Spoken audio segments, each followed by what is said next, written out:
Karina Icrelev, bonjour. Vous êtes la réalisatrice de Rayons frais. Est-ce que vous pourriez en quelques mots nous faire le pitch en fait de votre court-métrage?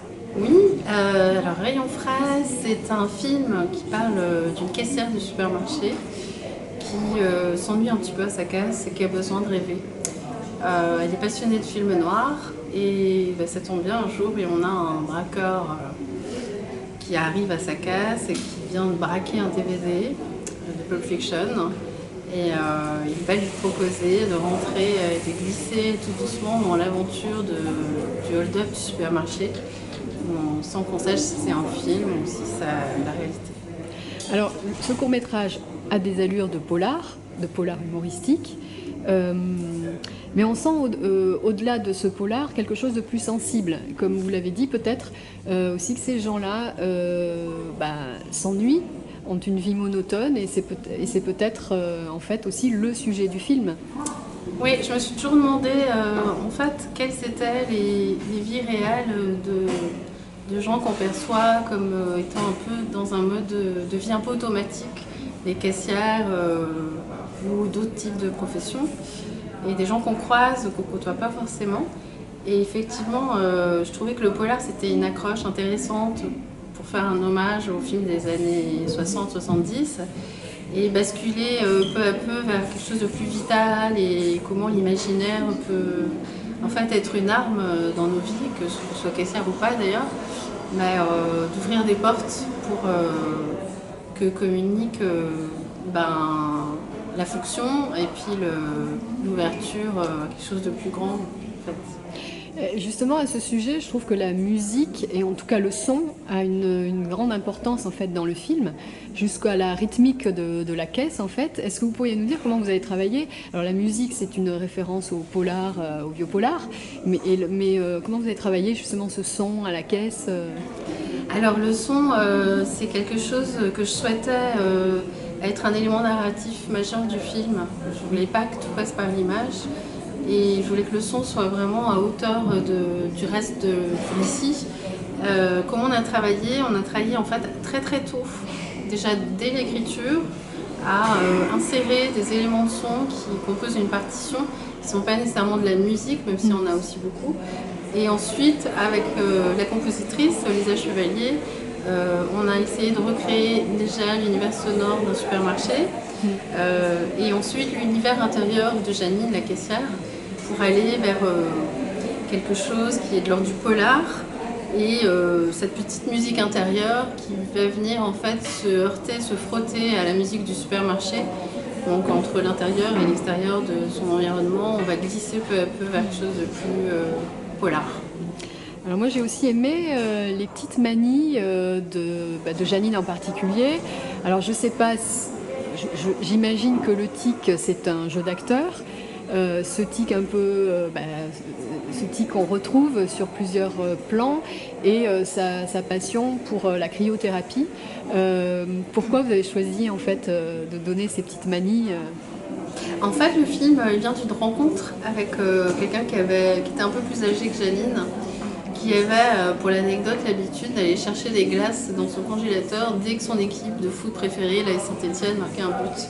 Et c'est resté dans ce qu'on veut nous présenter de ce qu'est la vieillesse ou la jeunesse.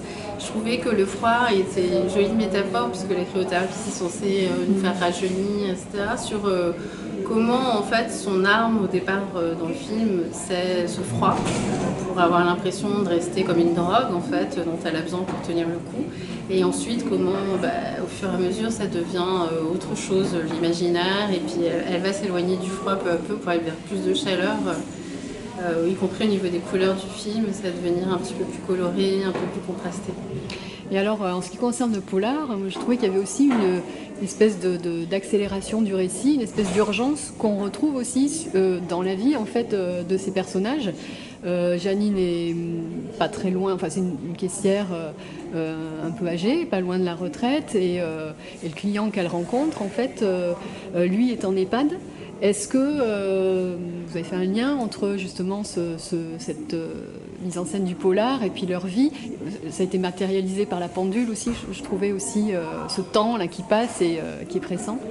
Oui, alors je me suis beaucoup inspirée des films de Jean-Pierre Melville, où il y a toujours la mort comme ça qui rôde, où c'est très froid, mais du jour au lendemain, Alain Delon peut voilà, être tué. C'est une espèce de course-poursuite aussi dans les rues de Paris. Et je trouvais ça intéressant de mettre en parallèle la mort et la vie finalement de Janine. Et de faire en sorte que ce soit, j'espère pour le spectateur, qu'on puisse avoir plusieurs lignes de lecture et aller un petit peu plus loin que le polar brut et qui est quelques symboles aussi dans lesquels on peut venir piocher. Est-ce que vous avez des projets, Karina?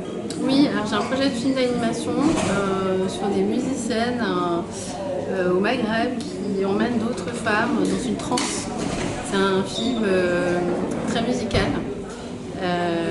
sur comment on se libère, comment on s'émancipe par la danse. Et puis j'ai un autre projet de film qui s'appelle Peau rouge sur un jeune homme qui n'arrive pas à se défaire de la teinture qu'a laissé sa combinaison rouge sur sa peau. Et donc c'est un film sur l'aliénation au travail. Combien de temps en fait pour monter un court-métrage, de l'idée à la réalisation du court-métrage par exemple? C'est très variable, ça dépend. Chaque film en fait peut avoir son timing. Dans le cas de Rayon Frais, ça a pris 4 ans.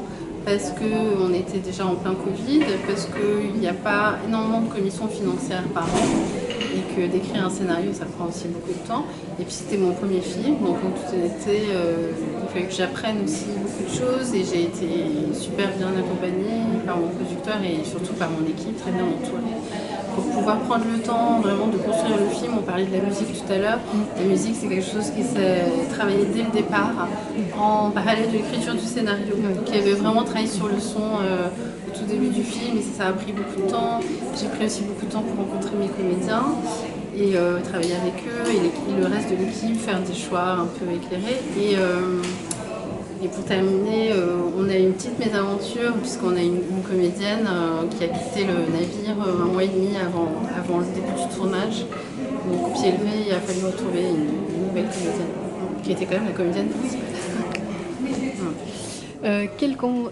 Quel conseil vous donneriez à un jeune qui veut justement, un jeune ou un moins jeune, qui veut se lancer dans le cinéma?